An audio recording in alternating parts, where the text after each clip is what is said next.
Hai pemirsa, semangat weekend dan tetap patuhi 3M. Memakai masker, mencuci tangan, dan juga menjaga jarak. Bersama kita melawan COVID-19. Stay safe, stay clean, and stay healthy. Kehilangan calon anak kembar membuat pasangan Dinda Hau dan Rimbayang syok berat. Dinda tak menyangka vanishing twin syndrome atau kondisi satu janin kembar mati dalam rahim seperti yang dialaminya akhirnya membahayakan kesehatan janin yang masih bertahan. Benarkah Dinda kesulitan menjalani recovery pasca keguguran janin kembarnya? Sama seperti Dinda dan Ray, Asmiranda dan Jonas Rivano baru saja kehilangan calon anak kedua.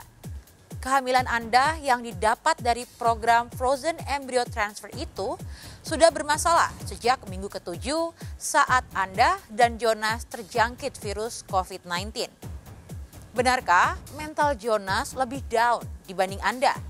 Lantaran Jonas berharap sekali mendapatkan anak laki-laki penerus marganya.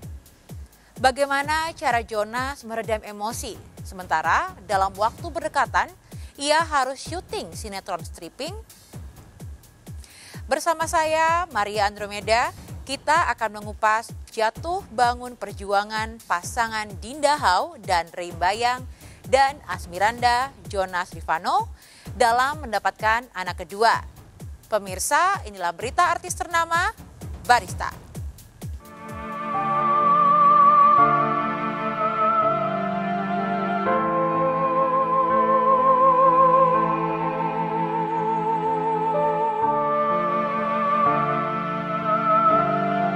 Ungkapan prihatin dan dukungan semangat terus membanjiri Instagram Dinda Hau dan Rimbayang yang baru saja kehilangan calon bayi kembar mereka. Hingga kini Dinda dan Ray masih terpukul atas kepergian sang calon buah hati sehingga belum siap bertemu awak media. Karena sempat mengalami perdarahan hebat, kabarnya kondisi Dinda belum stabil meski sudah menjalani kuritase rahim.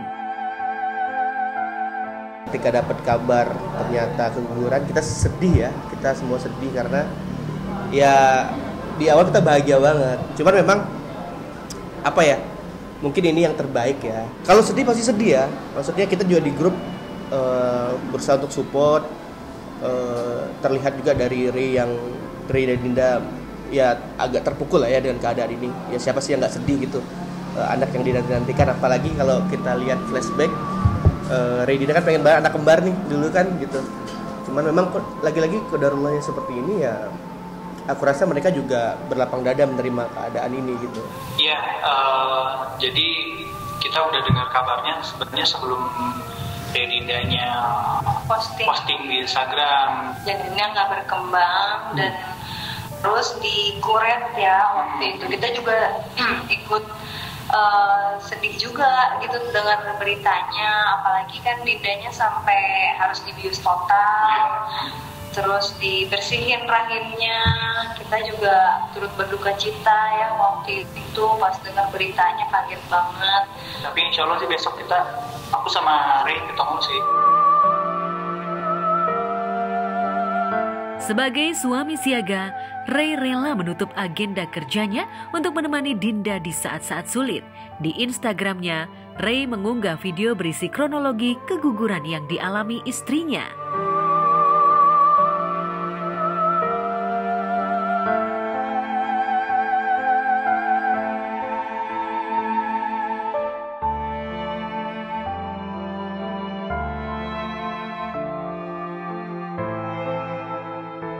Innalillahi wa inna ilaihi roji'un.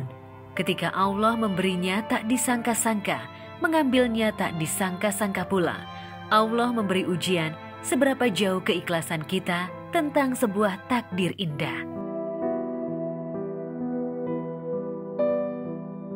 Begitulah mukadimah yang Ray tulis sebelum membeberkan kronologi keguguran sang istri.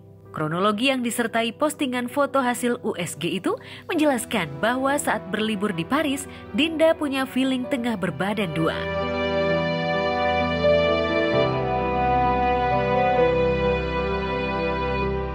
Hasil tes spek di Paris pun menunjukkan 2 garis biru. Karena penasaran, Begitu sampai Jakarta pada 16 Maret lalu, Dinda dan Ray kembali melakukan uji kehamilan via tes pack.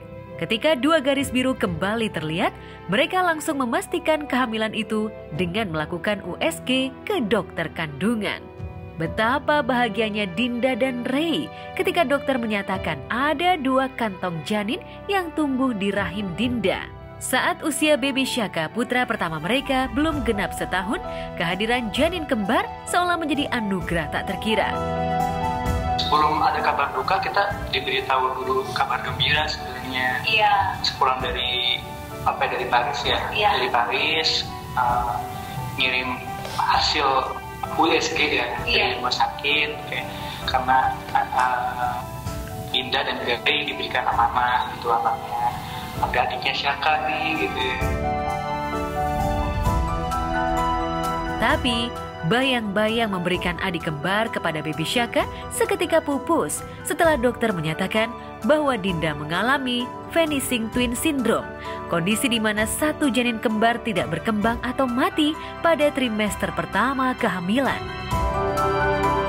Sebetulnya kalau di awal trimester, kehamilan kembar tuh nggak selalu artinya lebih gampang keguguran, nggak selalu juga begitu ya.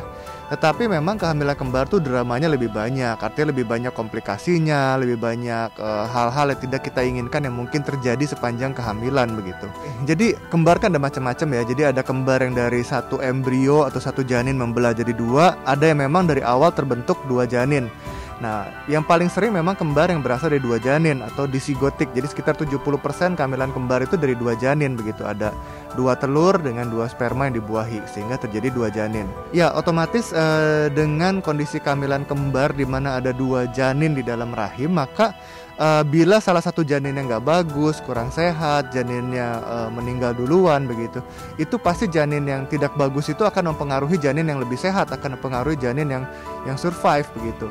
Sehingga nanti cepat atau lambat nanti dua-duanya akan saling mempengaruhi satu dengan yang lainnya, akhirnya ya memang keguguran bisa terjadi. Ketika janin dikasih tahu Dinda hamil kembar, tapi janinnya tinggal 1, yang 1 kosong rahimnya, kosong kantongnya ya, nggak ada janin. Nah, kita juga udah kasih selamat gitu, wah semoga yang 1 ini tetap bertahan kuat ya, terus bisa berkembang dengan baik, sehat-sehat, pokoknya Dinda kurangin aktivitas gitu kan. Kita ngingetin, soalnya kita tahu Dinda ada banyak banget ya syuting-syuting. Nah, taunya pas setelah itu dikabarin ya beberapa hari kemudiannya itu ada kabar kurang enak gitu kan, ternyata memang harus dikeluarkan karena sudah tidak berkembang ya. Update terus ya, karena kita punya grupnya di WhatsApp. Kalau program kayaknya enggak deh, memang Qadarullah emang dikasih kembar ya gitu. Ya kita sering ngobrol-ngobrol aja, cerita-cerita kayaknya punya anak kembar lucu kali ya, karena semuanya kayak aku sama Wardah pun tadinya pengen anak kembar, tapi Qadarullah dikasih 1, alhamdulillah. Ridina juga pengen anak kembar, si Nisa sama Dito juga pengen anak kembar. Ini nggak tahu Kang Dodi mau anak kembar atau juga iya atau enggak gitu. Tapi kita sering ngobrol aja gitu, kayaknya seru ya kalau anak udah pada banyak nih, kita bisa tetap silaturahim, tetap bisa jalan-jalan, tetap bisa berkarya. Tanpa mengurangi rasa syukur kepada sang pemberi kehidupan, Dinda dan Ray berharap pada 1 janin yang masih bertahan. Tapi seminggu kemudian, Dinda mengalami kejang punggung dan sakit perut yang amat sangat disertai perdarahan hebat. Drama yang mengharu biru pun terungkap di Instagram Dinda dan Ray pada 22 Maret lalu. Sampai ketemu lagi adik, singkat namun terasa sekali nyatanya. Demikian Dinda menulis. Ungkapan yang kurang lebih sama ditulis oleh Ray. Sampai ketemu di surganya Allah anak-anakku. Postingan Dinda dan Ray membuat sejumlah sahabat selebriti auto bereaksi. Nata Reza, Anandito Dwis, dan Anissa Rahma sudah sering mendengar obsesi Dinda pada bayi kembar. Lantas, bagaimana cara mereka menguatkan hati Dinda dan Ray? Dan kita kan sebagai teman-teman terdekatnya juga harus memberikan dukungan, tetap semangat. Pokoknya jadinya biar mereka juga nggak terlalu mikirin yang sedih-sedih kayak gitu. Disebut nggak mudah ya, berat juga ya, apalagi pernah dikabari oleh dokternya itu 2 janin ya, 2 kembar gitu. Nggak cuma 1 tapi 2 gitu. Jadinya ya harapannya sih tetap kuat, cepat pulih juga Dindanya juga sama Rinya. Semoga oleh Allah nanti digantikan, diberikan kepercayaan lagi oleh Allah untuk bisa memiliki buah hati. Dan Selain doa pastinya kita pendampingan ya, karena memang Adam ini terbentuk, kita itu nggak cuma grup musik aja, tapi kita berangkat dari kekeluargaan. Seperti yang teman-teman tahu juga mungkin dari proses taarufnya Ray Dinda sampai akhirnya udah punya Saka, sampai kita juga alhamdulillah di usia 2 tahun ini saling sama-sama. Jadi di Adam itu uniknya kita nggak cuman nganggap ini cuma sekedar proyek, tapi adalah keluarga. Selayaknya keluarga pasti supportnya nggak cuma doa, tapi berupa moral juga, pendampingan juga, dan lain sebagainya. Lantas apa penyebab keguguran yang dialami Dinda? Benarkah karena rahimnya kurang sehat atau ia terjangkit virus? Jadi keguguran itu bukan cuma karena faktor dari ibu aja, faktor janinnya pun juga bisa bikin keguguran. Kemudian faktor dari lingkungan juga bisa bikin keguguran. Jadi ada banyak sih sebenarnya penyebab keguguran itu apa. Infeksi bisa jadi penyebab keguguran, kemudian kekurangan hormon juga bisa penyebab keguguran, abnormalitas dari janin juga bisa penyebab keguguran, kemudian faktor racun, toksin dari lingkungan juga, pencemaran, limbah, dan lain-lain bisa menimbulkan keguguran juga.